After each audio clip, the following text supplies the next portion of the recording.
Attention Outlook। ਮਨੁੱਖਤਾ ਦੀ ਸ਼ੁਰੂਆਤ Africa ਤੋਂ ਹੋਈ ਮੰਨੀ ਜਾਂਦੀ ਹੈ। ਜੋ ਖੋਜੀ ਹਨ ਉਹ ਲਗਾਤਾਰ ਰਿਸਰਚ ਕਰਦੇ ਪਏ ਨੇ। ਨਵੀਆਂ ਕੋਈ ਗੁਫਾਵਾਂ, ਕੋਈ ਥਾਵਾਂ ਅਜਿਹੀਆਂ ਲੱਭ ਜਾਂਦੀਆਂ ਜਿੱਥੇ ਮਨੁੱਖਾਂ ਦੇ ਕੰਕਾਲ ਪਾਏ ਜਾਂਦੇ ਆ। ਉਹਨਾਂ 'ਤੇ ਰਿਸਰਚ ਕੀਤੀ ਜਾਂਦੀ ਹੈ। ਕੰਕਾਲ ਕਿੰਨੇ ਕੁ ਪੁਰਾਣੇ ਆ। ਗੁਫਾਵਾਂ ਦੇ ਵਿੱਚੋਂ ਜੋ ਮਹੱਤਵਪੂਰਨ ਚੀਜ਼ ਮਿਲੀ ਹੈ ਉਹਨਾਂ ਦੇ ਵਿੱਚੋਂ ਇੱਕ ਹੈ ਪੇਂਟਿੰਗਸ, ਜੋ ਮਨੁੱਖ ਦੁਆਰਾ ਵਾਹੀਆਂ ਗਈਆਂ ਕਲਾਕ੍ਰਿਤੀਆਂ। ਅਤੇ ਉਹਨਾਂ ਕਲਾਕ੍ਰਿਤੀਆਂ ਤੋਂ ਕਈ ਸਾਰੇ ਅੰਦਾਜ਼ੇ ਕਹਿ ਸਕਦੇ ਹਾਂ ਲਾਏ ਗਏ ਹਨ ਕਿ ਉਹ ਕਲਾਕ੍ਰਿਤੀਆਂ ਕੀ ਦਰਸਾਉਂਦੀਆਂ। ਅਤੇ ਬਹੁਤ ਸਾਰੀਆਂ ਕਲਾਕ੍ਰਿਤੀਆਂ ਮਨੁੱਖ ਦਾ ਅਤੇ ਪ੍ਰਮਾਤਮਾ ਦਾ ਸੰਬੰਧ ਦਰਸਾਉਂਦੀਆਂ ਕਿਤੇ ਨਾ ਕਿਤੇ, ਕਿ ਮਨੁੱਖ ਕਿਉਂਕਿ ਕੁਦਰਤ ਨੂੰ ਸਮਝ ਨਹੀਂ ਪਾ ਰਿਹਾ।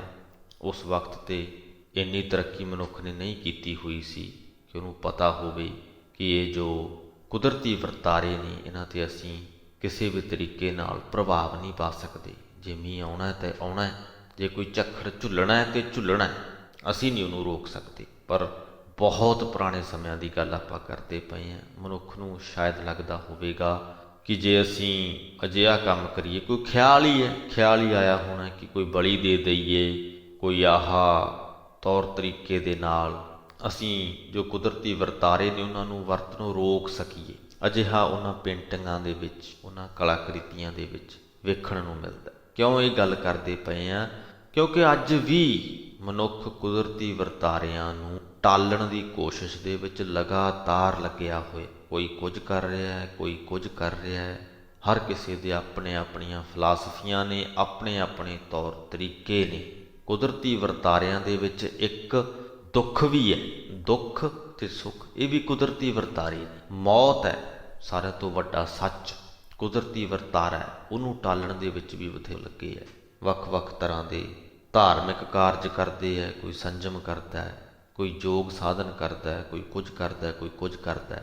ਸੋ ਕਹਿਣ ਤੋਂ ਭਾਵ ਕਿ ਉਸ ਪ੍ਰਮਾਤਮਾ ਨੂੰ ਮਨਾਉਣ ਦੇ ਲਈ ਕਿ ਸਾਨੂੰ ਆਹ ਚੀਜ਼ ਚਾਹੀਦੀ ਹੈ, ਇਹ ਚੀਜ਼ ਸਾਨੂੰ ਪ੍ਰਮਾਤਮਾ ਦੇ ਸਕਦਾ ਹੈ, ਉਸ ਪ੍ਰਮਾਤਮਾ ਨੂੰ ਅਸੀਂ ਮਨਾਉਣਾ ਹੈ ਅਤੇ ਅਸੀਂ ਤਰੀਕਾ ਬਣਾ ਲਈ। ਉਸ ਪ੍ਰਮਾਤਮਾ ਨੂੰ ਮਨਾਉਣ ਦੇ ਲਈ ਵੱਖ ਕਾਰਜ ਮਨੁੱਖ ਕਰਦਾ ਹੀ ਆ ਰਿਹਾ।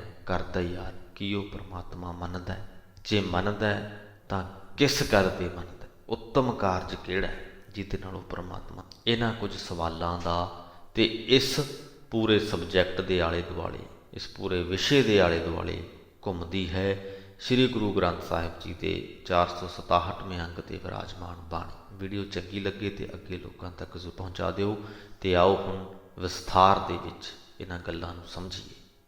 ਪੌੜੀ। ਸੇਵ ਕੀਤੀ ਸੰਤੋਖਈ, ਜਿਨੀ ਸੱਚੋ ਸੱਚ ਧਿਆਇਆ। ਉਨੀ ਮੰਦਾ ਪੈਰ ਨ ਰੱਖਿਓ, ਕਰ ਸੁਕ੍ਰਿਤ ਧਰਮ ਕਮਾਇਆ।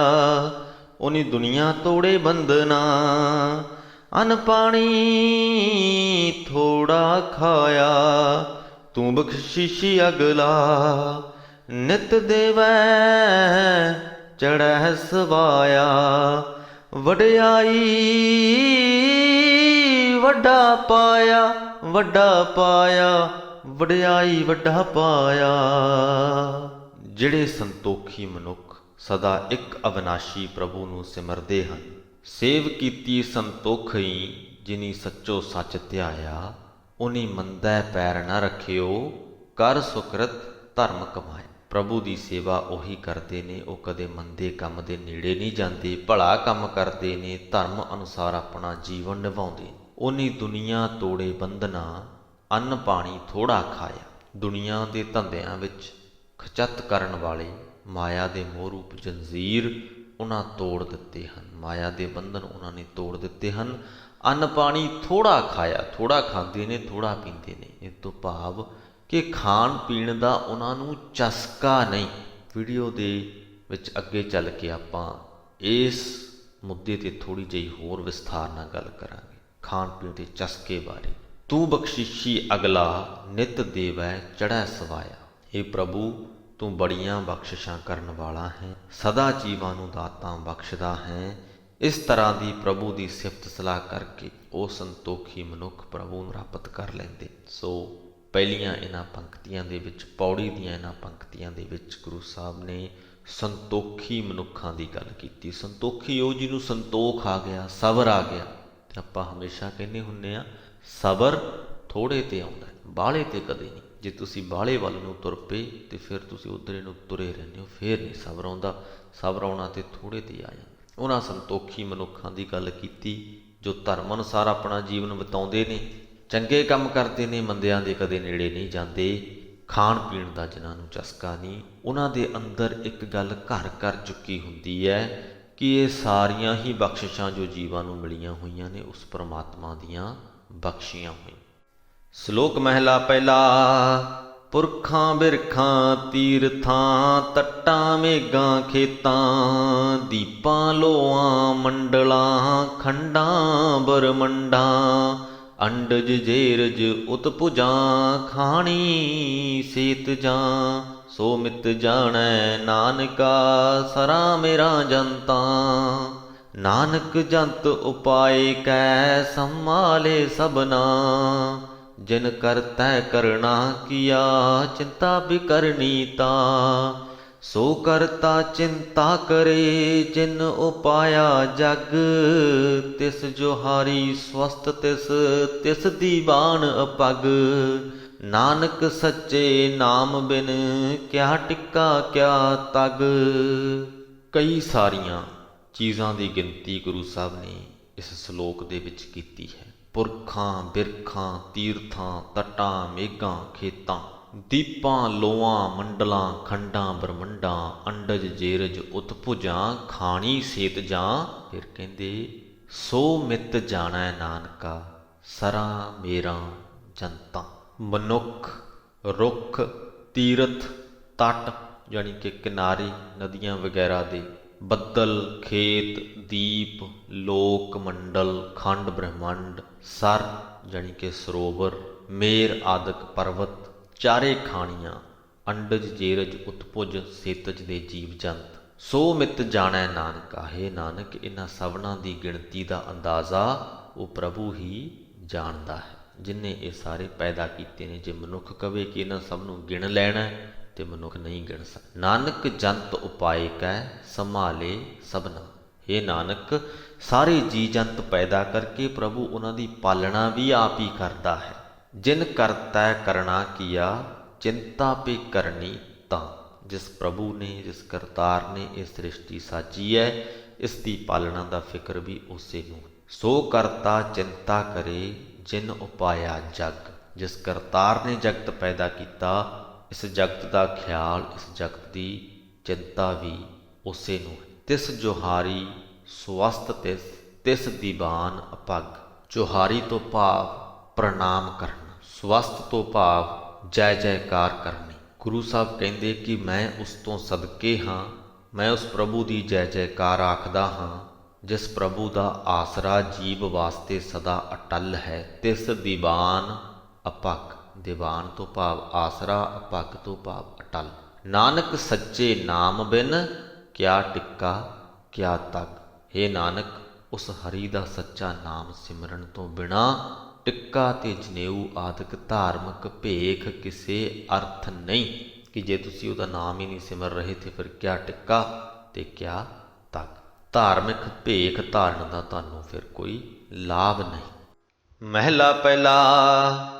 ਲੱਖ ਨੇਕੀਆਂ ਚੰਗਿਆਈਆਂ, ਲੱਖ ਪੁੰਨਾ ਪਰਵਾਨ, ਲੱਖ ਤਪ ਉੱਪਰ ਤੀਰਥਾਂ, ਸਹਿਜ ਜੋਗ ਬੇਬਾਨ, ਲੱਖ ਸੂਰਤਨ ਸੰਗਰਾਮ, ਰਣ ਮੈਂ ਛੁਟੈ ਪ੍ਰਾਣ, ਲੱਖ ਸੁਰਤੀ ਲਖ ਗਿਆਨ ਧਿਆਨ, ਪੜ੍ਹੀਐ ਪਾਠ ਪੁਰਾਣ, ਜਿਨ ਕਰਤੈ ਕਰਣਾ ਕੀਆ, ਲਿਖਿਆ ਆਵਣ ਜਾਣ, ਨਾਨਕ ਮਤੀ ਮਿਥਿਆ, ਕਰਮ ਸੱਚਾ ਨਿਸ਼ਾਨ। ਲੱਖਾਂ ਨੇਕੀ ਦੇ ਕੰਮ, ਚੰਗੇ ਕੰਮ ਕੀਤੇ ਜਾਵਣ, ਲੱਖਾਂ ਕੰਮ ਧਰਮ ਦੇ ਕੀਤੇ ਜਾਵਣ, ਜੋ ਲੱਖਾਂ ਲੋਕਾਂ ਦੀਆਂ ਨਜ਼ਰਾਂ ਦੇ ਵਿੱਚ ਵੀ ਚੰਗੇ ਪ੍ਰਤੀਤ ਹੋਵਣ। ਤੀਰਥਾਂ ਉੱਤੇ ਜਾ ਕੇ ਲੱਖਾਂ ਤਪ ਸਾਧੇ ਜਾਣ, ਜੰਗਲਾਂ ਦੇ ਵਿੱਚ ਜਾ ਕੇ ਸੁੰਨ ਸਮਾਧੀ ਵਿੱਚ ਟਿਕ ਕੇ ਯੋਗ ਸਾਧਨ ਕੀਤੇ ਜਾਣ, ਰਣ ਭੂਮੀਆਂ ਦੇ ਵਿੱਚ ਜਾ ਕੇ ਸੂਰਮਿਆਂ ਵਾਲੇ ਬੇਅੰਤ ਬਹਾਦਰੀ ਦੇ ਕਾਰਨਾਮੇ ਵਿਖਾਏ ਜਾਣ, ਜੰਗ ਦੇ ਵਿੱਚ ਵੈਰੀ ਦੇ ਸਨਮੁਖ ਹੋ ਕੇ ਜਾਨ ਦੇ ਦਿੱਤੀ ਜਾਵੇ, ਲੱਖਾਂ ਤਰੀਕਿਆਂ ਦੇ ਨਾਲ ਸੁਰਤ ਪਕਾਈ ਜਾਵੇ। ਸੁਰਤ ਪਕਾਉਣ ਤੋਂ ਭਾਵ ਕਿ ਸੁਰਤ ਟਿਕਾਣੇ ਲਿਆਂਦੀ, ਅਡੋਲਤਾ ਹਾਸਲ ਕਰਨ ਦੇ ਤਰੀਕੇ, ਕਿ ਕਿਸੇ ਚੀਜ਼ ਨਾਲ ਕੋਈ ਫਰਕ ਨਾ ਪਵੇ, ਤੇ ਜੋ ਵੈਰੀ ਦੇ ਸਨਮੁਖ ਹੋ ਕੇ ਜਾਣ ਦੇਣ ਵਾਲੀ ਗੱਲ। ਇਹ ਵੱਖ-ਵੱਖ ਧਰਮਾਂ ਨੇ ਇੱਕ ਫਿਲਾਸਫੀ ਕਹਿ ਸਕਦੇ ਹਾਂ ਬਣਾਈ ਹੋਈ ਹੈ ਕਿ ਜੇ ਤੁਸੀਂ ਜੰਗ ਦੇ ਮੈਦਾਨ ਵਿੱਚ ਆਪਣੀ ਜਾਨ ਦਿੰਦੇ ਹੋ, ਖਾਸ ਕਰਕੇ ਜੇ ਉਹ ਜੰਗ ਧਾਰਮਿਕ ਕਾਰਨਾਂ ਕਰਕੇ ਹੋ ਰਹੀ ਹੈ, ਤਾਂ ਤੁਸੀਂ ਸਿੱਧੇ ਸਵਰਗਾਂ ਨੂੰ ਜਾਂਦੇ, ਨਰਕਾਂ ਦੇ ਦੋਜ਼ਖ ਤੋਂ ਬਚ ਜਾਂਦੇ ਹੋ। ਤਾਂ ਜੰਗ ਦੇ ਵਿੱਚ ਵੈਰੀ ਦੇ ਸਨਮੁਖ ਹੋ ਕੇ ਜਾਨ ਦੇਣ ਨੂੰ ਬੜਾ ਚੰਗਾ ਮੰਨਿਆ ਗਿਆ। ਇਸ ਕਰਕੇ ਇਹ ਗੱਲ ਦਾ ਮੈਂਸ਼ਨ ਗੁਰੂ ਸਾਹਿਬ ਨੇ ਇੱਥੇ ਕੀਤਾ ਕਿ ਜੰਗ ਵਿੱਚ ਵੈਰੀ ਦੇ ਸਨਮੁਖ ਹੋ ਕੇ ਜਾਨ ਦਿੱਤੀ ਜਾਵੇ, ਲੱਖਾਂ ਤਰੀਕਿਆਂ ਨਾਲ ਸੁਰਤ ਪਕਾਈ ਜਾਵੇ, ਗਿਆਨ ਚਰਚਾ ਕੀਤੀ ਜਾਏ, ਮਨ ਨੂੰ ਇਕਾਗਰ ਕਰਨ ਦੇ ਯਤਨ ਕੀਤੇ ਜਾਣ, ਬੇਅੰਤ ਵਾਰੀ ਪੁਰਾਣ ਆਦਿਕ ਧਰਮ ਪੁਸਤਕਾਂ ਦੇ ਪਾਠ ਕੀਤੇ ਜਾਣ। ਹੇ ਨਾਨਕ, ਇਹ ਸਾਰੀਆਂ ਸਿਆਣਪਾਂ ਵਿਅਰਥ ਹਨ। ਨਾਨਕ ਮਤੀ ਮਿੱਥਿਆ, ਕਿ ਇਹ ਵਾਲੀਆਂ ਜਿਹੜੀਆਂ ਮਤਾਂ ਨੇ, ਇਹ ਵਾਲੇ ਜੋ ਵੱਖ-ਵੱਖ ਵਰਤਾਰੇ, ਵੱਖ-ਵੱਖ ਕਾਰਜ ਮਨੁੱਖ ਨੇ ਤਿਆਰ ਕਰ ਲਏ ਹੋਏ ਨੇ ਕਿ ਪ੍ਰਮਾਤਮਾ ਨੂੰ ਜੇ ਮਨਾਉਣਾ ਹੈ, ਪ੍ਰਮਾਤਮਾ ਨੂੰ ਜੇ ਖੁਸ਼ ਕਰਨਾ ਹੈ, ਉਹਦੀ ਦਰਗਾਹ ਦੇ ਵਿੱਚ ਜੇ ਕਬੂਲ ਪੈਣਾ, ਤਾਂ ਇਹ ਸਭ ਕੁਝ ਕਰੋ। ਕੋਈ ਕਹਿੰਦਾ ਚੰਗੇ ਕੰਮ ਕਰੋ, ਧਰਮ ਦੇ ਕੰਮ ਕਰੋ, ਕੋਈ ਕਹਿੰਦਾ ਤੀਰਥਾਂ 'ਤੇ ਜਾ ਕੇ ਨਹਾਓ, ਕੋਈ ਕਹਿੰਦਾ ਜੰਗਲਾਂ 'ਚ ਜਾ ਕੇ ਸਮਾਧੀਆਂ ਲਾ ਲਵੋ, ਕੋਈ ਕਹਿੰਦਾ ਰਣ ਭੂਮੀ ਦੇ ਵਿੱਚ ਜਾ ਕੇ ਦੁਸ਼ਮਣ ਨਾਲ ਲੜੋ, ਕੋਈ ਕਹਿੰਦਾ ਗਿਆਨ ਹਾਸਲ ਕਰੋ, ਗਿਆਨ ਚਰਚਾ ਕਰੋ, ਕੋਈ ਕਹਿੰਦਾ ਧਾਰਮਿਕ ਪੁਸਤਕਾਂ ਦੇ ਪਾਠ ਕਰੋ। ਤਾਂ ਗੁਰੂ ਸਾਹਿਬ ਕਹਿੰਦੇ ਨਾਨਕ ਮਤੀ ਮਿੱਥਿਆ, ਕਿ ਇਹ ਸਾਰੀਆਂ ਜਿਹੜੀਆਂ ਮੱਤਾਂ ਨੇ ਇਹ ਮਿੱਥਿਆ ਨੇ, ਵਿਅਰਥ ਨੇ। ਕਰਮ ਸੱਚਾ ਨਿਸ਼ਾਨ, ਨਿਸ਼ਾਨ ਤੋਂ ਭਾਵ ਰਾਹਦਾਰੀ, ਰਸਤੇ ਦੇ ਵਿੱਚ ਕੰਮ ਆਉਣ ਵਾਲੀ ਪੂੰਜੀ।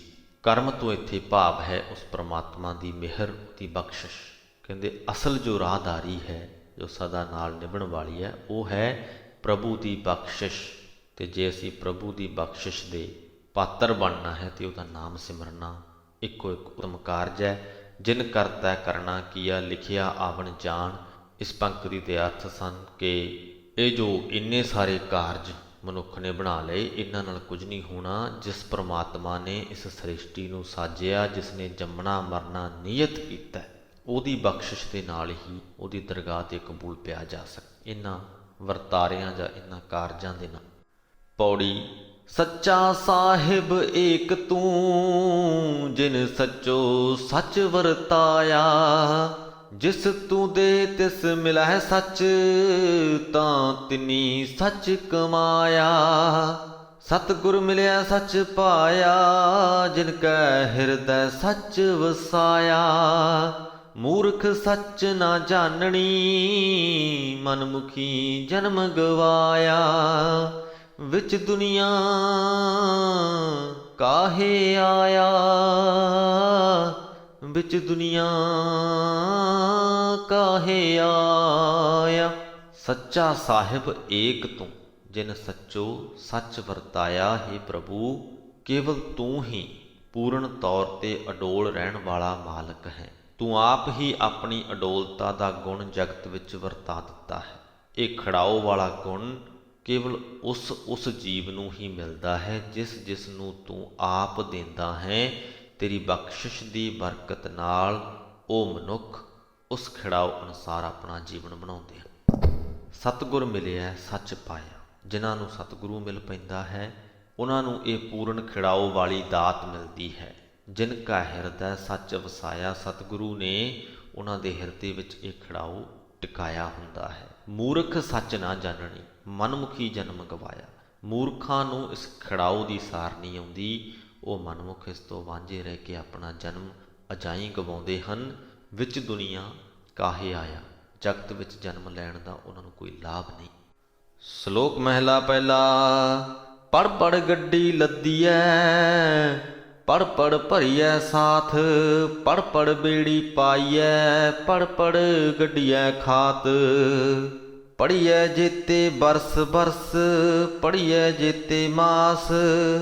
ਪੜੀਐ ਜੇਤੀ ਆਰਜਾ, ਪੜੀਐ ਜੇਤੇ ਸਾਸ। ਨਾਨਕ ਲਿਖੈ ਇੱਕ ਗੱਲ, ਹੋਰ ਹਉ ਮੈਂ ਚਖਣਾ ਝਾਖ। ਇੱਥੇ ਗੁਰੂ ਸਾਹਿਬ ਪੜ੍ਹਾਈ ਦੀ ਗੱਲ ਕਰਦੇ ਨੇ, ਵਿੱਦਿਆ ਦੀ ਗੱਲ ਕਰਦੇ ਨੇ। ਕਹਿੰਦੇ ਜੇ ਇਤਨੀਆਂ ਪੋਥੀਆਂ ਪੜ੍ਹ ਲਈਏ ਜਿਨ੍ਹਾਂ ਨਾਲ ਕਈ ਗੱਡੀਆਂ ਭਰ ਲਈਆਂ ਜਾ ਸਕਣ, ਪੜ੍ਹ ਪੜ੍ਹ ਗੱਡੀ ਲੱਦੀ ਹੈ, ਪੜ੍ਹ ਪੜ੍ਹ ਭਰੀਐ ਸਾਥ, ਜਿਨ੍ਹਾਂ ਦੇ ਢੇਰਾਂ ਦੇ ਢੇਰ ਲਗਾਏ ਜਾ ਸਕਣ। ਜੇ ਇੰਨੀਆਂ ਪੁਸਤਕਾਂ ਪੜ੍ਹ ਲਈਏ, ਪੜ੍ਹ ਪੜ੍ਹ ਬੇੜੀ ਪਾਈਐ, ਪੜ੍ਹ ਪੜ੍ਹ ਗੱਡੀਐ ਖਾਤ, ਕਈ ਖਾਤੇ ਪੂਰੇ ਜਾ ਸਕਣ, ਬੇੜੀ ਭਰੀ ਜਾ ਸਕੇ, ਇੰਨੀਆਂ ਪੁਸਤਕਾਂ ਪੜ੍ਹ ਲਈਆਂ ਜਾਵਣ। ਪੜ੍ਹੀਐ ਜੇਤੇ ਬਰਸ ਬਰਸ, ਪੜ੍ਹੀਐ ਜੇਤੇ ਮਾਸ, ਜੇ ਪੜ੍ਹ ਪੜ੍ਹ ਕੇ ਸਾਲਾਂ ਦੇ ਸਾਲ ਗੁਜ਼ਾਰੇ ਜਾਣ, ਸਾਲ ਦੇ ਸਾਰੇ ਮਹੀਨੇ ਬਿਤਾ ਦਿੱਤੇ ਜਾਣ। ਪੜ੍ਹੀਐ ਜੇਤੀ ਆਰਜਾ, ਪੜ੍ਹੀਐ ਜੇਤੇ ਸਾਸ, ਜੇ ਪੁਸਤਕਾਂ ਪੜ੍ਹ ਪੜ੍ਹ ਕੇ ਸਾਰੀ ਉਮਰ ਗੁਜ਼ਾਰ ਦਿੱਤੀ ਜਾਏ, ਜੇ ਪੜ੍ਹ ਪੜ੍ਹ ਕੇ ਉਮਰ ਦੇ ਸਾਰੇ ਸਵਾਸ ਬਿਤਾਏ ਜਾਣ, ਤਾਂ ਇਨ੍ਹਾਂ ਪੜ੍ਹਨ ਦੇ ਨਾਲ ਵੀ ਪ੍ਰਭੂ ਦੀ ਦਰਗਾਹ ਦੇ ਉੱਤੇ ਕਬੂਲ ਨਹੀਂ ਪਈ। ਨਾਨਕ ਲੇਖੈ ਇੱਕ ਗੱਲ, ਹੋਰ ਹਉਮੈ ਝਖਣਾ ਝਾਖ। ਸੋ ਜਿਵੇਂ ਪਿੱਛੇ ਆਪਾਂ ਜਿਹੜੇ ਵਰਤਾਰਿਆਂ ਦੀ ਗੱਲ ਕਰਕੇ ਆਏ ਹਾਂ, ਜਿਵੇਂ ਉਹ ਵੀ ਸਿਰਫ ਹਉਮੈ ਨੂੰ ਬਲ ਦਿੰਦੇ ਨੇ, ਉਹਨਾਂ ਦੇ ਨਾਲ ਪ੍ਰਮਾਤਮਾ ਦੀ ਦਰਗਾਹ 'ਤੇ ਕਬੂਲੀਅਤ ਹਾਸਲ ਨਹੀਂ ਹੁੰਦੀ, ਉਵੇਂ ਹੀ ਇੰਨੀਆਂ ਪੁਸਤਕਾਂ ਪੜ੍ਹਨ ਦੇ ਨਾਲ ਵੀ ਹਉਮੈ ਨੂੰ ਬਲ ਮਿਲਦਾ ਹੈ। ਪਰ ਮਨੁੱਖ 'ਤੇ ਨਿਰਭਰ ਕਰਦਾ। ਇੱਥੇ ਅਸੀਂ ਇਸ ਗੱਲੋਂ ਕਿਤੇ ਡਿਸਕਰੇਜ ਨਾ ਹੋ ਜਾਈਏ ਕਿ ਪੜ੍ਹਨਾ ਹੀ ਨਹੀਂ ਚਾਹੀਦਾ। ਕਈ ਮਨੁੱਖ ਸਿਰਫ ਇਸੇ ਕਰਕੇ ਹੀ ਪੜ੍ਹਦੇ ਨੇ ਕਿ ਉਹਨਾਂ ਦੀ ਹਉਮੈ ਨੂੰ ਬਲ ਮਿਲਦਾ ਹੈ ਪੜ੍ਹਨ ਕਰਕੇ। ਉਹਨਾਂ ਨੂੰ ਬਸ ਇਹ ਹੋ ਜਾਂਦਾ ਕਿ ਅਸੀਂ ਇੰਨੀਆਂ ਪੁਸਤਕਾਂ ਪੜ੍ਹ ਲਈਆਂ। ਮਹੱਤਵਪੂਰਨ ਗੱਲ ਇਹ ਹੈ ਕਿ ਉਹਨਾਂ ਪੁਸਤਕਾਂ ਦੇ ਵਿੱਚੋਂ ਤੁਸੀਂ ਸਿੱਖਿਆ ਕਿ ਕੁਝ ਅਜਿਹਾ ਸਿੱਖਿਆ ਜੋ ਤੁਹਾਡੇ ਜੀਵਨ ਦੇ ਵਿੱਚ ਕੋਈ ਤਬਦੀਲੀ ਲਿਆ ਸਕੇ, ਅਤੇ ਉਹ ਤਬਦੀਲੀ ਹਾਂ ਪੱਖੀ ਹੋਵੇ, ਪੋਜ਼ਿਟਿਵ ਹੋਵੇ, ਤੁਹਾਡੇ ਮਨ ਨੂੰ ਸ਼ਾਂਤ ਰੱਖਣ ਵਾਲੀ ਤਬਦੀਲੀ ਹੋਵੇ। ਇਹ ਨਾ ਹੋਵੇ ਕਿ ਤੁਸੀਂ ਪੁਸਤਕ ਪੜ੍ਹ ਲਈ, ਤਬਦੀਲੀ ਤੇ ਆਈ ਪਰ ਮਨ ਨੂੰ ਤੰਗ ਕਰਨ ਨਾਲ। ਅਜਿਹੀ ਇੱਕ ਕਿਤਾਬ ਜੋ ਮੇਰਾ ਖਿਆਲ ਹੈ ਕਿ ਮਾਇਕ ਬੰਧਨਾਂ ਦੇ ਵਿੱਚ ਬੰਧੇ ਹੋਏ ਮਨੁੱਖਾਂ ਦੇ ਲਈ ਉਹਨਾਂ ਦੇ ਵਿੱਚ ਬੜੀ ਮਸ਼ਹੂਰ ਹੋਈ ਹੈ। ਮੇਰੇ ਕਈ ਮਿੱਤਰਾਂ ਨੇ ਮੈਨੂੰ ਉਹ ਕਿਤਾਬ ਪੜ੍ਹਨ ਦੇ ਲਈ ਆਖਿਆ, ਰਿਚ ਡੈਡ ਪੂਅਰ ਡੈਡ। ਮੈਂ ਹਾਲੇ ਤੱਕ ਪੜ੍ਹੀ ਨਹੀਂ ਅਤੇ ਮੇਰਾ ਪੜ੍ਹਨ ਦਾ ਇਰਾਦਾ ਵੀ ਨਹੀਂ। ਕਾਰਨ ਉਹ ਇੱਕ ਅਜਿਹੀ ਕਿਤਾਬ ਆ ਜੋ ਤੁਹਾਨੂੰ ਮਾਇਕ ਪਦਾਰਥਾਂ ਵੱਲ ਨੂੰ ਧਕੇਲਦੀ ਕਿ ਤੁਸੀਂ ਵੱਧ ਤੋਂ ਵੱਧ ਪੈਸਾ ਕਮਾਓ, ਐਂ ਕਮਾਓ। ਅਤੇ ਇੱਕ ਗੱਲ ਜ਼ਾਹਿਰ ਹੈ ਕਿ ਅਜਿਹੀ ਜੋ ਕਿਤਾਬ ਤੁਹਾਨੂੰ ਐਸੇ ਪਾਸੇ ਨੂੰ ਧਕੇਲਦੀ ਹੈ, ਉਹ ਤੁਹਾਨੂੰ ਮਾਨਸਿਕ ਸ਼ਾਂਤੀ ਪ੍ਰਦਾਨ ਨਹੀਂ ਕਰ ਸਕਦੀ। ਤੁਹਾਡੇ ਜੀਵਨ ਦੇ ਵਿੱਚ ਤਬਦੀਲੀ ਆਏਗੀ।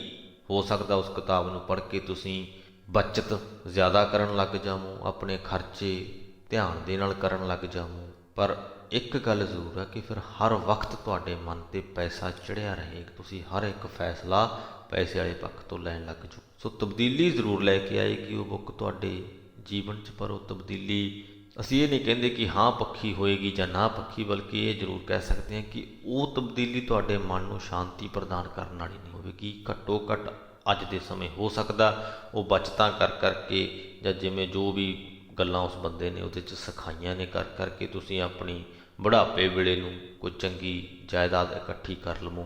ਫਿਰ ਉਦੋਂ ਤੱਕ ਤੁਹਾਡਾ ਸਰੀਰ ਪਤਾ ਨਹੀਂ ਸਾਥ ਦੇਣ ਜੋਗਰਾ ਹੋਵੇ ਕਿ ਨਾ। ਸੋ ਕਹਿਣ ਤੋਂ ਭਾਵ ਕਿ ਪੜ੍ਹਨਾ ਹੈ ਅਤੇ ਜਾਣਕਾਰੀ ਹਾਸਲ ਕਰਨ ਦੇ ਲਈ ਜ਼ਰੂਰ ਪੜ੍ਹੀਏ। ਪਰ ਜੇ ਇਸ ਕਰਕੇ ਪੜ੍ਹਦੇ ਪਏ ਹਾਂ ਕਿ ਗਿਣਤੀ ਕਰੀ ਜਾਣੀ ਹੈ ਕਿ ਇੰਨੀਆਂ ਕਿਤਾਬਾਂ ਪੜ੍ਹ ਲਈਆਂ, ਉਸ ਗਿਣਤੀ ਦੇ ਨਾਲ ਆਪਣੇ ਮਨ ਨੂੰ ਹਉਮੈ ਹੀ ਚੜ੍ਹਾਉਣੀ ਹੈ, ਤਾਂ ਫਿਰ ਉਹਨਾਂ ਪੜ੍ਹੀਆਂ ਦਾ ਕੋਈ ਫਾਇਦਾ ਨਹੀਂ।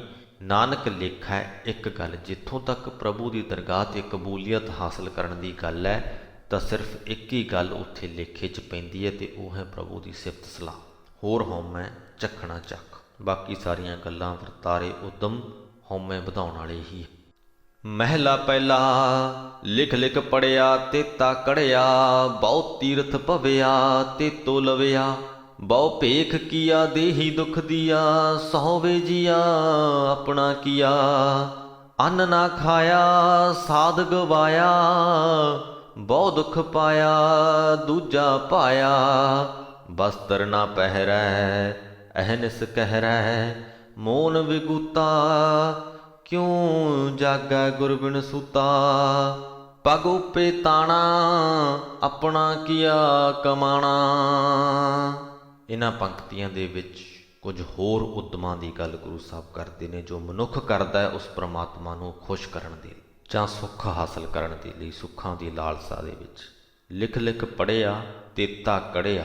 ਕੜਿਆ ਤੋਂ ਭਾਵ ਹੰਕਾਰੀ ਹੋ ਜਾਣਾ, ਕਿ ਜਿੰਨਾ ਕੋਈ ਮਨੁੱਖ ਜ਼ਿਆਦਾ ਪੜ੍ਹਦਾ ਲਿਖਦਾ ਹੈ ਉਨਾ ਹੀ ਉਹਨੂੰ ਆਪਣੀ ਵਿਦਿਆ ਦਾ ਮਾਣ ਹੁੰਦਾ ਜਾਂਦਾ, ਉਨਾ ਹੀ ਉਹ ਹੰਕਾਰੀ ਹੁੰਦਾ ਜਾਂਦਾ। ਬਹੁਤ ਤੀਰਥ ਭਵਿਆ ਤੇਤੋ ਲਵਿਆ। ਜਿੰਨਾ ਕੋਈ ਤੀਰਥਾਂ ਦੀ ਯਾਤਰਾ ਕਰਦਾ, ਉਨਾ ਹੀ ਥਾਂ ਥਾਂ ਦੱਸਦਾ ਫਿਰਦਾ ਕਿ ਮੈਂ ਫਲਾਣੇ ਫਲਾਣੇ ਤੀਰਥ 'ਤੇ ਵੀ ਨਹਾ ਆਇਆ ਹਾਂ। ਉਹ ਵੀ ਉਹਦੇ ਅੰਦਰ ਹੰਕਾਰ ਪੈਦਾ ਕਰਦੀ, ਉਹ ਜੋ ਤੀਰਥਾਂ 'ਤੇ ਨਹਾਉਣ ਦੀ ਪ੍ਰਕਿਰਿਆ ਹੈ। ਬਹੁ ਭੇਖ ਕੀਆ ਤੇਹੀ ਦੁੱਖ ਦੀਆ। ਕਿਸੇ ਨੇ ਲੋਕਾਂ ਨੂੰ ਪਤਿਆਉਣ ਵਾਸਤੇ ਧਰਮ ਦੇ ਕਈ ਚਿੰਨ੍ਹ ਧਾਰੇ ਹੋਏ ਨੇ, ਧਰਮ ਦੇ ਚਿੰਨ੍ਹ ਧਾਰੇ ਹੋਏ, ਧਾਰਮਿਕ ਭੇਖ ਧਾਰਿਆ ਹੋਇਆ ਤੇ ਆਪਣੇ ਸਰੀਰ ਨੂੰ ਕਸ਼ਟ ਦੇ ਰਿਹਾ। ਸੌ ਵੇ ਜੀਆ ਆਪਣਾ ਕੀਆ। ਤੇ ਗੁਰੂ ਸਾਹਿਬ ਕਹਿੰਦੇ ਅਜਿਹੇ ਮਨੁੱਖ ਨੂੰ ਇਹ ਕਹਿਣਾ ਠੀਕ ਹੈ ਕਿ ਤੂੰ ਆਪਣੇ ਕੀਤੇ ਦਾ ਦੁੱਖ ਸਹਾਰ। ਫਿਰ ਲੋਕ ਹਨ ਅੰਨ ਨਾ ਖਾਇਆ ਸਾਧ ਗਵਾਇਆ, ਜਿਨ੍ਹਾਂ ਨੇ ਅੰਨ ਛੱਡਿਆ ਹੋਇਆ। ਪ੍ਰਭੂ ਦੇ ਸਿਮਰਨ ਨੂੰ ਤਿਆਗ ਕੇ ਅੰਨ ਛੱਡਣਾ ਹੀ ਉਹਨਾਂ ਨੂੰ ਚੰਗਾ ਕੰਮ ਲੱਗਦਾ ਹੈ। ਬਹੁਤ ਦੁੱਖ ਪਾਇਆ ਦੂਜਾ ਪਾਇਆ। ਉਹਨਾਂ ਨੇ ਆਪਣੀ ਜ਼ਿੰਦਗੀ ਤਲਖ ਬਣਾਈ ਹੋਈ ਹੈ, ਦੁੱਖ ਸਹਾਰਦੇ ਨੇ। ਫਿਰ ਲੋਕ ਹਨ ਬਸਤਰ ਨਾ ਪਹਿਰੈ ਅਹਨਸ ਕਹਿਰੈ, ਜਿਹੜੇ ਕੱਪੜੇ ਨਹੀਂ ਪਾਉਂਦੇ, ਦਿਨ ਰਾਤ ਔਖੇ ਹੁੰਦੇ ਨੇ। ਮੋਨ ਵਿਗੂਤਾ ਕਿਉਂ ਜਾਗੈ ਗੁਰ ਬਿਨ ਸੂਤਾ। ਕਈ ਚੁੱਪ ਵੱਟ ਕੇ ਬੈਠੇ ਨੇ, ਅਸਲੀ ਰਾਹ ਤੋਂ ਖੁੰਝੇ ਹੋਏ ਨੇ। ਗੁਰੂ ਸਾਹਿਬ ਕਹਿੰਦੇ ਭਲੋ ਦੱਸੋ, ਮਾਇਆ ਦੀ ਨੀਂਦਰ ਵਿੱਚ ਸੁੱਤਾ ਹੋਇਆ ਮਨੁੱਖ ਗੁਰੂ ਤੋਂ ਬਿਨਾਂ ਕਿਵੇਂ ਜਾਗ ਸਕਦਾ। ਪੱਗ ਉੱਪੇ ਤਾਣਾ ਆਪਣਾ ਕੀਆ ਸਮਾਣਾ। ਕਈ ਪੈਰਾਂ ਤੋਂ ਨੰਗੇ ਫਿਰਦੇ ਹੈ ਤੇ ਆਪਣੀ ਕੀਤੀ ਹੋਈ ਭੁੱਲ ਦਾ ਦੁੱਖ ਸਹਿ ਰਹੇ ਨੇ। ਅਲਮਲ ਖਾਈ ਸਿਰ ਸ਼ਾਈ ਪਾਈ, ਮੂਰਖ ਅੰਧਾ ਪੱਤ ਗਵਾਈ। ਬਿਨ ਨਾਵੈ ਕਿਸ ਥਾਏ ਨ ਪਾਈ, ਰਹੈ ਬੇਬਾਣੀ ਮੜੀ ਮਸਾਣੀ। ਅੰਧ ਨ ਜਾਣੈ ਫਿਰ ਪਛਤਾਣੀ, ਸਤਿਗੁਰ ਭੇਟੇ ਸੋ ਸੁਖ ਪਾਏ। ਹਰ ਕਾ ਨਾਮ ਮਨ ਵਸਾਏ, ਨਾਨਕ ਨਦਰ ਕਰੇ ਸੋ ਪਾਏ। ਆਸ ਅੰਦੇਸੇ ਤੇ ਨਿਹ ਕੇਵਲ, ਹਉਮੈ ਸ਼ਬਦ ਜਲਾਏ। ਅਲਮਲ ਖਾਈ ਸਿਰ ਸ਼ਾਈ ਪਾਈ।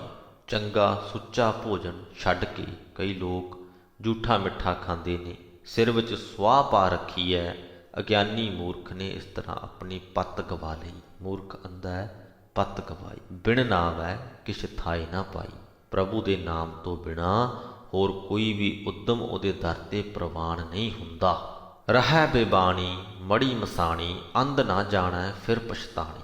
ਅੰਨਾ ਮੂਰਖ ਉਜਾੜਾਂ ਵਿੱਚ ਮੜੀਆਂ ਮਸਾਣਾਂ ਵਿੱਚ ਜਾ ਰਹਿੰਦਾ ਹੈ, ਰੱਬ ਵਾਲਾ ਰਾਸਤਾ ਨਹੀਂ ਸਮਝਦਾ ਤੇ ਸਮਾਂ ਵਿਹਾ ਜਾਣ 'ਤੇ ਪਛਤਾਉਂਦਾ ਹੈ, ਸਮਾਂ ਬੀਤ ਜਾਣ 'ਤੇ ਪਛਤਾਉਂਦਾ। ਸਤਿਗੁਰ ਭੇਟੇ ਸੋ ਸੁਖ ਪਾਏ, ਹਰ ਕਾ ਨਾਮ ਮਨ ਵਸਾਈ। ਜਿਸ ਮਨੁੱਖ ਨੂੰ ਗੁਰੂ ਮਿਲ ਪਿਆ, ਅਸਲੀ ਸੁੱਖ ਉਹੀ ਮਾਣਦਾ ਹੈ। ਉਹ ਵਡਭਾਗੀ ਰੱਬ ਦਾ ਨਾਮ ਆਪਣੇ ਹਿਰਦੇ ਵਿੱਚ ਟਿਕਾਉਂਦਾ ਹੈ। ਨਾਨਕ ਨਦਰ ਕਰੇ ਸੋ ਪਾਏ।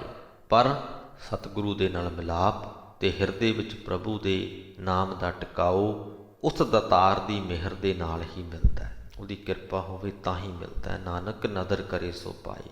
ਆਸ ਅੰਦੇਸੇ ਤੇ ਨਿਹ ਕੇ ਬਹੁ, ਹਉਮੈ ਸ਼ਬਦ ਜਲਾਏ। ਜਿਹੜੇ ਮਨੁੱਖ 'ਤੇ ਇਹ ਮਿਹਰ ਹੋ ਜਾਵੇ, ਉਹ ਸੰਸਾਰ ਦੀਆਂ ਆਸਾਂ ਤੇ ਫਿਕਰਾਂ ਤੋਂ ਨਿਰਲੇਪ ਹੋ ਕੇ ਗੁਰੂ ਦੇ ਸ਼ਬਦ ਦੁਆਰਾ ਆਪਣੀ ਹਉਮੈ ਨੂੰ ਸਾੜ ਦਿੰਦਾ ਹੈ। ਪੌੜੀ ਭਗਤ ਤੇਰਾ ਮਨ ਭਾਵਦੇ, ਦਰ ਸੋਹਣ ਕੀਰਤ ਗਾਵਦੇ। ਨਾਨਕ ਕਰਮਾ ਬਾਹਰੇ, ਦਰ ਢੋ ਨਾ ਲੈਣੀ ਤਾਂਵਦੇ। ਇੱਕ ਮੂਲ ਨਾ ਬੁੱਝਣ ਆਪਣਾ, ਅਣਹੋਂਦਾ ਆਪ ਗਣਾਈ ਦੇ। ਹਉ ਢਾਡੀ ਕਾ ਨੀਚ ਜਾਤ, ਹੋਰ ਉੱਤਮ ਜਾਤ ਸਦਾਈ ਦੇ। ਤਿਨ ਮੰਗਾ ਜੇ ਤੁਝੈ ਧਿਆਈ ਦੇ, ਜੇ ਤੁਝੈ ਧਿਆਈ ਦੇ। ਹੇ ਪ੍ਰਭੂ, ਤੈਨੂੰ ਆਪਣੇ ਮਨ ਵਿੱਚ ਭਗਤ ਪਿਆਰੇ ਲੱਗਦੇ, ਭਗਤ ਤੇਰਾ ਮਨ ਭਾਵਦੇ। ਦਰ ਸੋਹਣ ਕੀਰਤ ਗਾਵਦੇ, ਜੋ ਤੇਰੀ ਸਿਫਤ ਸਲਾਹ ਕਰ ਰਹੇ ਹਨ, ਉਹ ਤੇਰੇ ਦਰ ਦੇ ਉੱਤੇ ਸੋਭ ਰਹੇ ਹਨ। ਨਾਨਕ ਕਰਮਾਂ ਬਾਹਰੇ, ਦਰ ਢੋ ਨਾ ਲੈਣੀ ਤਾਂਵਦੇ। ਹੇ ਨਾਨਕ, ਭਾਗਹੀਣ ਮਨੁੱਖ ਭਟਕਦੇ ਫਿਰਦੇ ਹਨ, ਉਹਨਾਂ ਨੂੰ ਪ੍ਰਭੂ ਦੇ ਦਰ 'ਤੇ ਥਾਂ ਨਹੀਂ ਮਿਲਦੀ। ਇੱਕ ਮੂਲ ਨਾ ਬੁੱਝਣ ਆਪਣਾ, ਅਣਹੋਂਦਾ ਆਪ ਗਣਾਈ ਦੇ। ਕਿਉਂਕਿ ਇਹ ਵਿਚਾਰੇ ਆਪਣੇ ਅਸਲ ਨੂੰ ਨਹੀਂ ਸਮਝਦੇ। ਰੱਬ ਗੁਣ ਦੀ ਪੂੰਜੀ ਆਪਣੇ ਅੰਦਰ ਹੋਣ ਤੋਂ ਬਿਨਾਂ ਹੀ ਆਪਣੇ ਆਪ ਨੂੰ ਵੱਡਾ ਜਤਲਾਉਂਦੇ ਹਨ। ਹਉ ਢਾਡੀ ਕਾ ਨੀਚ ਜਾਤ। ਗੁਰੂ ਸਾਹਿਬ ਕਹਿੰਦੇ, ਹੇ ਪ੍ਰਭੂ, ਮੈਂ ਨੀਵੀਂ ਜਾਤ ਵਾਲਾ ਤੇਰੇ ਦਰ ਦਾ ਇੱਕ ਮਾੜਾ ਜਿਹਾ ਢਾਡੀ ਹਾਂ। ਹੋਰ ਉੱਤਮ ਜਾਤ ਸਦਾਈ ਦੇ। ਹੋਰ ਲੋਕ ਆਪਣੇ ਆਪ ਨੂੰ ਉੱਤਮ ਜਾਤ ਵਾਲੇ ਅਖਵਾਉਂਦੇ ਹਨ। ਤਿੰਨ ਮੰਗਾਂ ਜੇ ਤੁਝੈ ਧਿਆਈ ਦੇ। ਜੋ ਤੇਰਾ ਭਜਨ ਕਰਦੇ ਹਨ, ਮੈਂ ਉਹਨਾਂ ਪਾਸੋਂ ਤੇਰਾ ਨਾਮ ਮੰਗਦਾ ਹਾਂ। ਸੋ ਇਸ ਦੇ ਨਾਲ ਹੀ ਸ੍ਰੀ ਗੁਰੂ ਗ੍ਰੰਥ ਸਾਹਿਬ ਜੀ ਦੇ 467ਵੇਂ ਅੰਗ ਦੀ ਗੁਰਬਾਣੀ ਦੀ ਵਿਆਖਿਆ ਦੀ ਸਮਾਪਤੀ ਹੁੰਦੀ ਹੈ ਜੀ। ਬਹੁਤ ਸਾਰੇ ਉੱਦਮ ਮਨੁੱਖ ਕਰਦਾ ਹੈ ਸੁੱਖ ਹਾਸਲ ਕਰਨ ਦੇ ਲਈ, ਪਰਮਾਤਮਾ ਨੂੰ ਖੁਸ਼ ਕਰਨ ਦੇ ਲਈ, ਪਰ ਜ਼ਿਆਦਾਤਰ ਉੱਦਮ ਜੋ ਹਨ ਉਹਦੀ ਆਪਣੀ ਹੀ ਹਉਮੈ ਨੂੰ ਬਲ ਦੇ ਜਾਂਦੇ ਨੇ। ਨਾ ਤੇ ਸੁੱਖ ਦਿੰਦੇ ਨੇ ਤੇ ਨਾ ਪ੍ਰਭੂ ਦੇ ਨਾਲ ਮਿਲਾਪ। ਇੱਕ ਗੱਲ ਜੋ ਆਪਾਂ ਕਹੀ ਸੀ ਕਿ ਥੋੜ੍ਹੇ ਵਿਸਥਾਰ 'ਚ ਗੱਲ ਕਰਾਂਗੇ, ਉਹ ਹੈ ਖਾਣ ਪੀਣ ਦੇ ਚਸਕੇ ਦੇ ਬਾਬਤ। ਹਰ ਧਰਮ ਦੀ ਆਪਣੀ ਇੱਕ ਫਿਲਾਸਫੀ ਹੈ, ਜਿਵੇਂ ਆਪਾਂ ਪਿਛਲੇ 1-2 ਅੰਗਾਂ ਤੋਂ ਗੱਲ ਕਰਦੇ ਆ ਰਹੇ ਹਾਂ। ਅਤੇ ਹਰ ਧਰਮ ਨੇ ਕਿਸੇ ਨਾ ਕਿਸੇ ਖਾਣੇ ਨੂੰ, ਖਾਸ ਕਰਕੇ ਮੀਟ ਨੂੰ ਵਰਜਿਤ ਕੀਤਾ ਹੋਇਆ ਹੈ। ਕਈ ਖਾਣਿਆਂ ਨੂੰ ਉੱਤਮ ਮੰਨਿਆ ਗਿਆ ਹੈ। ਪਰ ਅਸਲ ਗੱਲ ਜੋ ਆ ਜਾਂਦੀ ਹੈ, ਉਹ ਆ ਜਾਂਦੀ ਹੈ ਚਸਕੇ ਤੇ, ਸਵਾਦ ਤੇ। ਜੇ ਤੁਹਾਡੇ ਅੰਦਰ ਵੱਖ-ਵੱਖ ਤਰ੍ਹਾਂ ਦੇ ਸਵਾਦਲੇ ਭੋਜਨ ਖਾਣ ਦਾ ਚਸਕਾ ਹੈ, ਤਾਂ ਬੇਸ਼ੱਕ ਤੁਸੀਂ ਧਰਮ ਅਨੁਸਾਰ ਜੀਵਨ ਬਿਤਾਉਂਦੇ ਹੋਏ ਮੀਟ ਨਹੀਂ ਵੀ ਖਾਂਦੇ, ਪਰਮਾਤਮਾ ਤੋਂ ਤੁਹਾਡੀ ਤਾਂ ਵੀ ਦੂਰੀ ਹੈ। ਕਿਉਂਕਿ ਖਾਣਾ ਵਰਜਿਤ ਕਰਨ ਦਾ ਅਸਲ ਕਾਰਨ ਇਹ ਹੈ ਕਿ ਜੋ ਤੁਹਾਨੂੰ ਮਿਲੇ ਉਹਨੂੰ ਖੁਸ਼ ਹੋ ਕੇ ਖਾਓ। ਜੋ ਵੀ ਪਰਮਾਤਮਾ ਦੀ ਬਖਸ਼ਿਸ਼ ਦੇ ਨਾਲ ਮਿਲ ਜਾਵੇ ਉਹਨੂੰ ਖੁਸ਼ ਹੋ ਕੇ ਖਾ ਲਵੋ, ਉਹਦੇ 'ਚ ਸਬਰ ਕਰ ਲਵੋ, ਉਹਦੇ 'ਚ ਨਗੋਚਾ ਨਾ ਕੱਢੋ, ਸਵਾਦ ਨਾ ਪਰਖੋ। ਅਤੇ ਇਹ ਨਾ ਵੇਖੋ ਕਿ ਅੱਜ ਤੇ ਉਹ ਖਾਣ ਦਾ ਮਨ ਸੀ, ਮਿਲ ਗਿਆ ਇਹ, ਸਵਾਦ ਜਾਂ ਨਹੀਂ ਆਇਆ। ਅਜਿਹੀ ਜਿਹੜੀ ਸੋਚ ਹੈ, ਇਹਨੂੰ ਆਪਣੇ ਅੰਦਰੋਂ ਖਤਮ। ਅਸਲ ਸ਼ਾਂਤੀ ਜੋ ਹੈ ਉੱਥੇ ਸਾਨੂੰ, ਅਸਲ ਜੋ ਮਕਸਦ ਹੈ ਧਰਮਾਂ ਦੇ ਕਿਸੇ ਨਾ ਕਿਸੇ ਖਾਣੇ ਨੂੰ ਵਰਜਿਤ ਕਰਨ ਦਾ, ਉਹ ਇਹੀ ਹੈ ਕਿ ਅਸੀਂ ਸਵਾਦਾਂ ਤੋਂ ਪਿੱਛਾ ਛਡਾਈਏ, ਸਵਾਦਾਂ ਤੋਂ ਮੁਕਤੀ ਹਾਸਲ ਕਰੀਏ। ਸੋ ਉਮੀਦ ਕਰਦੇ ਹਾਂ ਕਿ ਇਹ ਗੱਲ ਤੁਹਾਨੂੰ ਸਮਝ ਦੇ ਵਿੱਚ ਆਈ ਹੋਏਗੀ, ਚੰਗੀ ਲੱਗੀ ਹੋਏਗੀ। ਅਤੇ ਇੱਥੇ ਹੀ ਫਤਿਹ ਦੀ ਸਾਂਝ ਪਾਈਏ। ਵਾਹਿਗੁਰੂ ਜੀ ਕਾ ਖਾਲਸਾ, ਵਾਹਿਗੁਰੂ ਜੀ ਕੀ ਫਤਿਹ।